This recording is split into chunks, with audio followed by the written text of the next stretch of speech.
Antes de começar, deixa eu te falar uma coisa. Você nunca mais vai ver algo nem parecido com esse senhor de 41 anos.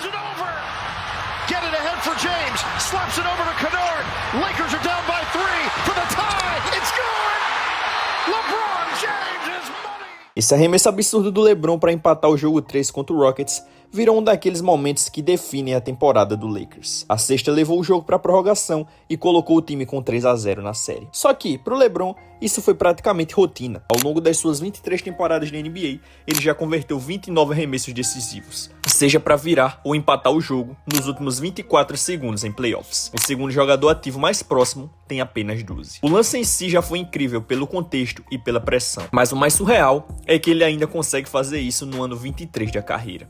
Mas o quão absurdo isso realmente é? Para você ter ideia, 10 segundos antes dessa bola, um LeBron de 41 anos estava marcando pressão quadra inteira, mano a mano, no momento decisivo de playoff. E o jogador que ele estava marcando, lá do outro lado da quadra, nem tinha nascido quando o LeBron estreou na NBA. O Reed Sheppard estava sendo defendido por uma espécie de relíquia viva de uma NBA que nem existe mais. Um artefato ambulante da liga que teoricamente já nem deveria estar jogando nesse nível.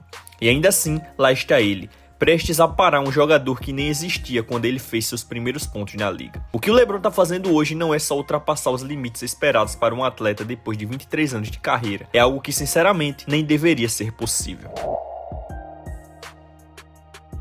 É realmente histórico o que o LeBron James está fazendo na sua 23ª temporada. E também pode ser histórico o canal Camisa 30 bater 100 mil inscritos até o final do ano. E você pode contribuir com isso, deixando seu like, sua inscrição, ativando o sininho e hypando o vídeo, que também é bastante importante. Comenta aqui embaixo o que vocês acharam dessa série do LeBron James contra o Houston Rockets. E agora vamos continuar o vídeo. Tamo junto. I saw Michael Jordan play at 40 years old. He was easily the best player on the floor. At 40. LeBron is 34 years old. He will never be as good as Michael Jordan was at 40. Michael was 40, and he was easily the best player on the floor. LeBron James at 40 will not be in an NBA game 6 years from now, and we're all going, wow, LeBron against Milwaukee. He's easily the best player on the floor. I don't buy stats. LeBron will be a tidal wave of stats over Michael Jordan. But I'll tell you one thing, LeBron will never be as good as Jordan at 40. No way. Esse trecho do Colin Cowherd não é dessa temporada, nem da passada. É de 2019, 7 anos atrás. Na época, o LeBron tinha só 34 anos e estava a 13 pontos de ultrapassar o Michael Jordan na lista de maiores pontuadores da história. E todo aquele discurso sobre o futuro dele, a suposta queda de rendimento e uma aposentadoria próxima surgiu por um motivo bem específico. Ele ia ficar fora dos playoffs pela primeira vez em 13 anos. O que acontece depois? No ano seguinte, LeBron foi lá e ganhou mais um título. E 7 anos depois, nada realmente mudou. Nem o nível do jogo dele, nem a capacidade de crescer nos playoffs, nem mesmo as narrativas ao redor. Antes do jogo 1 da série entre Lakers e Rockets, o cenário em Los Angeles parecia bem desanimador. Sem Luka Doncic e Austin Reeves, as previsões não pareciam nem análises, estavam mais para a despedida antecipada da temporada do Lakers. A pergunta não era quem vence, mas sim de quanto o Rockets vai ganhar. Ia ser varrida? Como seria o confronto de Houston na segunda rodada? LeBron passou os últimos 6 meses se adaptando a ser terceira opção ofensiva pela primeira vez na carreira. E com metade do ataque do time fora,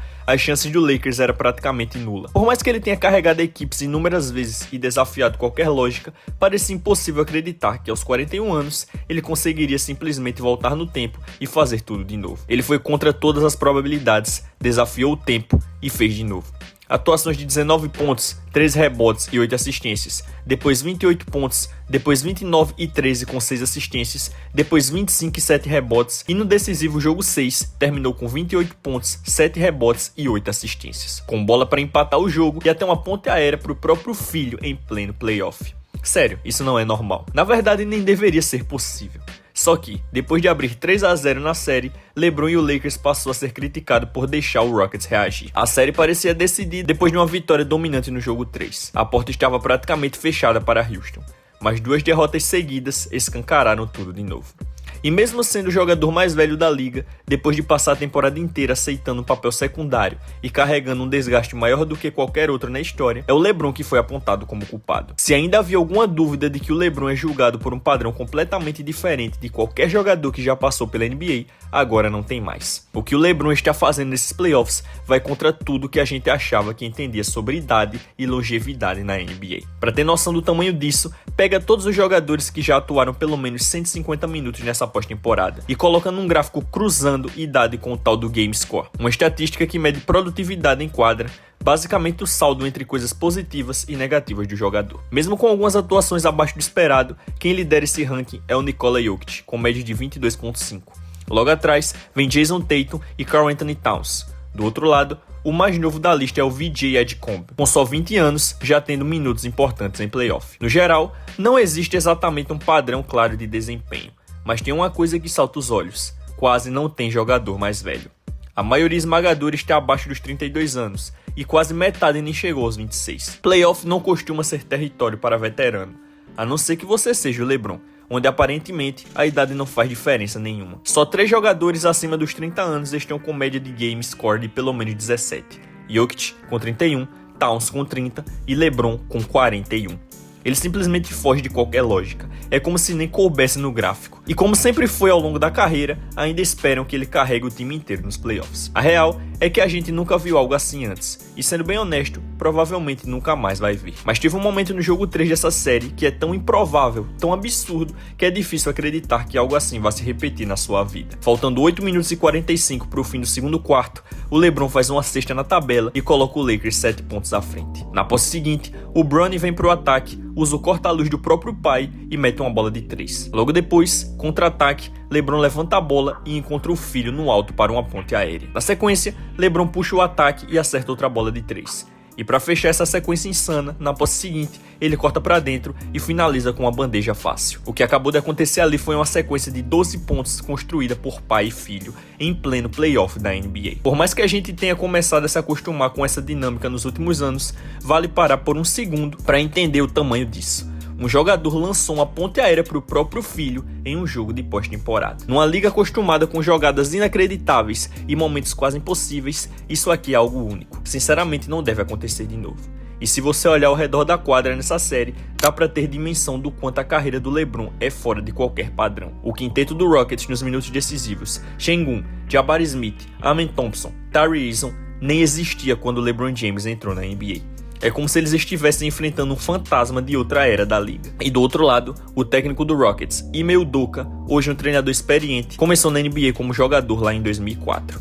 Poucos meses depois da estreia do próprio LeBron. Ele jogou 8 temporadas, se aposentou, virou técnico, treinou caras como Tim Duncan em finais contra o LeBron e já soma mais de uma década como treinador. Tudo isso aconteceu durante a mesma carreira do LeBron James. LeBron já fazia cesta na NBA antes mesmo de muitos desses caras existirem. Já pontuou contra eles, contra os times deles, mas nem os fãs mais fiéis imaginavam que ele ainda estaria jogando nesse nível, nessa altura da carreira. Na real, muita gente nem achava que ele ia durar tanto tempo assim. Tem até um artigo antigo levantando a questão: será que já não é hora do LeBron diminuir o ritmo e deixar o time nas mãos dos companheiros? Falando que a queda dele era inevitável, que ia chegar mais cedo ou mais tarde. O que até faria sentido se esse texto não fosse de 2017, quase 10 anos atrás. Essa ideia de um LeBron envelhecido, longe da dominância que marcou a carreira, existe há mais tempo do que a carreira inteira de alguns jogadores atuais. Depois da temporada de 2019, com 16 anos na liga, esse debate ganhou muita força. Será que ele ainda tinha nível ou já era hora de parar? No ano seguinte, ele respondeu do jeito mais direto possível. Foi campeão da NBA.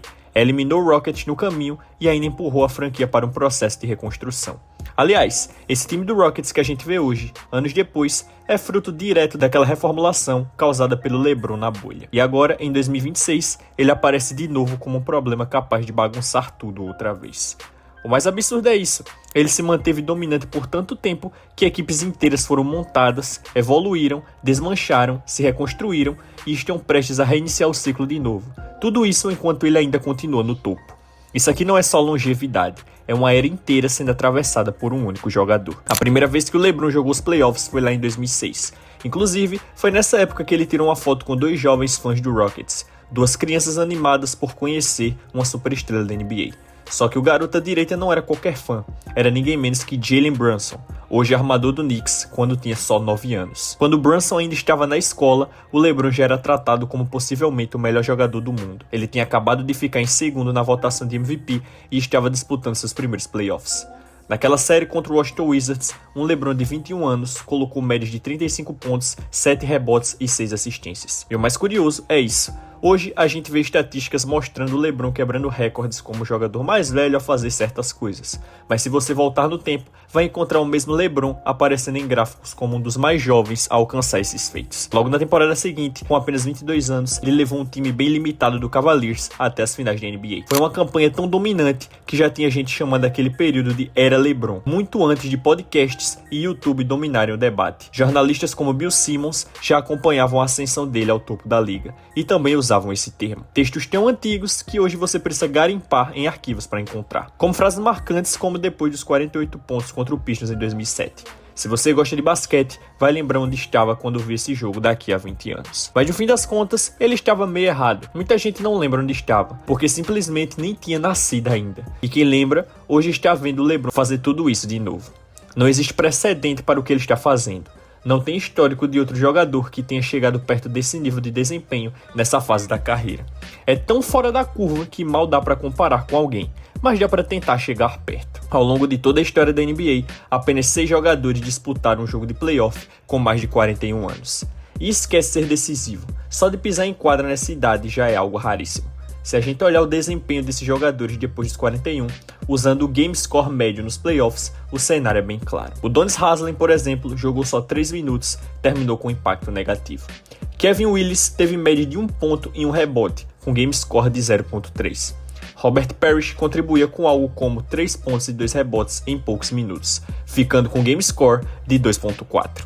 Aí aparece Dikembe Mutombo, que ainda conseguia ajudar de verdade. Cerca de 3 pontos e 6 rebotes por jogo em 8 partidas, com média de 5.1. Já Kareem Abdul-Jabbar, que por muito tempo foi o maior símbolo de longevidade da liga, aos 41 anos ainda era titular em todos os jogos de playoff e entregava 11 pontos e 4 rebotes por noite, um game score de 6.4. Era até então o padrão máximo de um veterano produtivo. Ou melhor, era. Porque aí entra o LeBron. Enquanto todos esses nomes mal conseguiam minutos ou tinham um impacto limitado, o LeBron simplesmente redefine o que significa envelhecer na NBA. Mais de 20 anos depois da sua primeira aparição em playoffs, ele ainda atua como um dos melhores jogadores do mundo. Não é só longevidade, é como se ele tivesse criado uma categoria própria. Se a história da NBA sempre foi sobre evolução, sobre novos talentos assumindo o controle e substituindo as gerações passadas, então o que a gente está vendo com LeBron James é quase uma quebra dessa lógica. Porque ele não foi substituído. Ele atravessou gerações, enfrentou ídolos, depois enfrentou os sucessores desses ídolos e agora encara jogadores que cresceram assistindo aos highlights dele no YouTube. E ainda vou além, joga com jogadores que nem eram nascidos quando ele fez sua primeira cesta na NBA. Times surgiram, se reconstruíram, desapareceram e ele continuou lá. No mesmo nível, no mesmo impacto, na mesma grandeza. Isso aqui não é só sobre números, recordes ou longevidade. É sobre domínio contínuo em um esporte que nunca para de evoluir. É sobre um jogador que ignorou o tempo, não por uma temporada, mas por 2 décadas inteiras. E talvez o mais absurdo de tudo é que a gente ainda trata isso como se fosse normal. Mas não é. E quando finalmente acabar, quando esse capítulo se fechar de vez, a gente vai perceber que não estava apenas assistindo a um dos maiores jogadores da história. A gente estava assistindo a algo que a história talvez nunca consiga explicar de novo.